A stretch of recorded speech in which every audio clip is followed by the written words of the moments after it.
Assalamualaikum warahmatullahi wabarakatuh. Alhamdulillah, pada kesempatan kali ini saya akan membahas tentang struktur dan fungsi sel. Nah, diharapkan dalam pembahasan kali ini siswa paham akan struktur dan fungsi sel itu sendiri. Oke, kita langsung. Nah, di sini kita lihat, perhatikan ada gambar sel dengan organel-organel yang ada di dalam. Nah, organel-organel di dalam sel ini memiliki peran atau fungsi yang berbeda.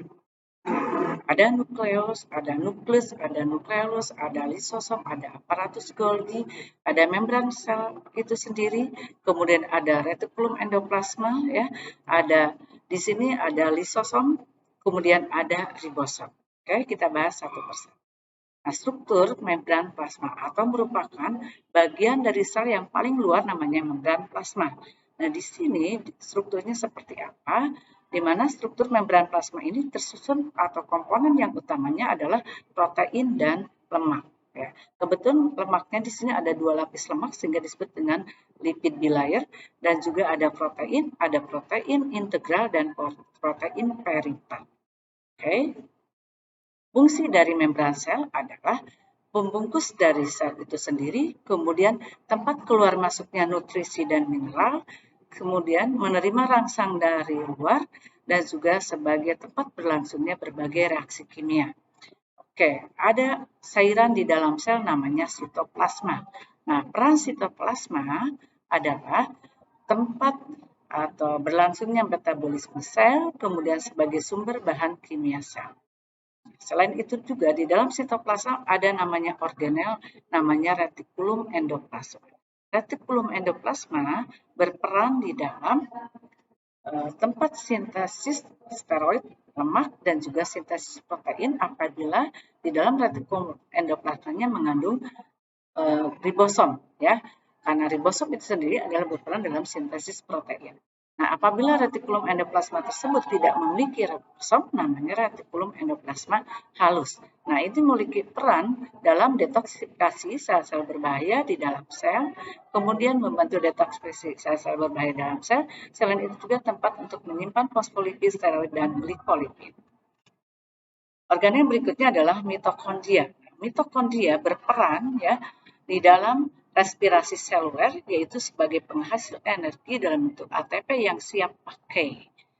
Oke, di sini ada bagian lain namanya mikrotubul dan mikrofilamen, di mana fungsi dari mikrofilamen itu sendiri sebagai pergerakan sel endositosis dan eksositosis. Sedangkan mikrotubul berperan dalam melindungi sel, memberi bentuk sel, dan juga dalam pembentukan flagel, silia, dan sentriol. Oke, lisosom. Lisosom merupakan organel yang memiliki peran untuk mengontrol pencernaan intraseluler, kemudian mencerna materi dan dengan menggunakan fagositosis, kemudian penghancuran organel sel yang telah rusak. Ribosom. Ribosom terletak di dalam sitoplasma dan juga di dalam retikulum endoplasma. Ribosom berperan di dalam sintesis protein. Badan Golgi. Badan Golgi berperan di dalam sintesis protein, juga membentuk lisosom, selain itu membentuk membran plasma dan membentuk vesikula untuk ekresi. Nukleus atau inti. Nukleus ini sangat berperan karena sebagai pengendali proses metabolisme di dalam sel, selain itu juga menyimpan informasi genetik, menjaga integritas gen-gen, juga tempat terjadinya replikasi, dan tempat mengontrol aktivitas sel dengan mengelola ekspresi gen. Oke, di dalam nukleus ada nukleolus. Fungsi nukleolus adalah bertanggung jawab dalam pembentukan protein menggunakan RNA atau asam ribonukleat. Organel ini mempunyai fungsi sebagai bertanggung jawab dalam pembentukan protein. Nukleoplasma mengandung cairan di dalam nukleus namanya nukleoplasma, bertugas membawa informasi genetik. Fungsi membran nukleus pembungkus inti sendiri adalah sebagai tempat pertukaran zat antara materi inti dan sitoplasma. Selain itu yang fungsinya adalah melindungi isi sel atau nukleus. Nah, perbedaan sel tumbuhan dengan sel hewan tentu ada perbedaan, di mana kita lihat perbedaan-perbedaannya, ini gambarnya, kita lihat tabelnya. Yang pertama, tidak mempunyai dinding sel adalah di sel hewan, tetapi di sel tumbuhan memiliki dinding sel. Selain itu juga, di sel hewan memiliki sentrosom, tapi di sel tumbuhan tidak memiliki sentrosom. Kemudian di sel tumbuhan memiliki plastida, tapi di sel hewan tidak. Lisosom hanya dimiliki oleh sel tumbuhan, sel hewan tidak. Hanya dimiliki oleh sel hewan, sel tumbuhan tidak memiliki lisosom. Kemudian cadangan makanan berupa lemak dan glikogen untuk sel hewan, tapi di sel tumbuhan makanan cadangan atau cadangan makanannya berupa pati dan amilo. Ukuran sel tumbuhan lebih besar dibandingkan dengan sel hewan, tetapi sel hewan lebih kecil dibandingkan dengan sel tumbuhan.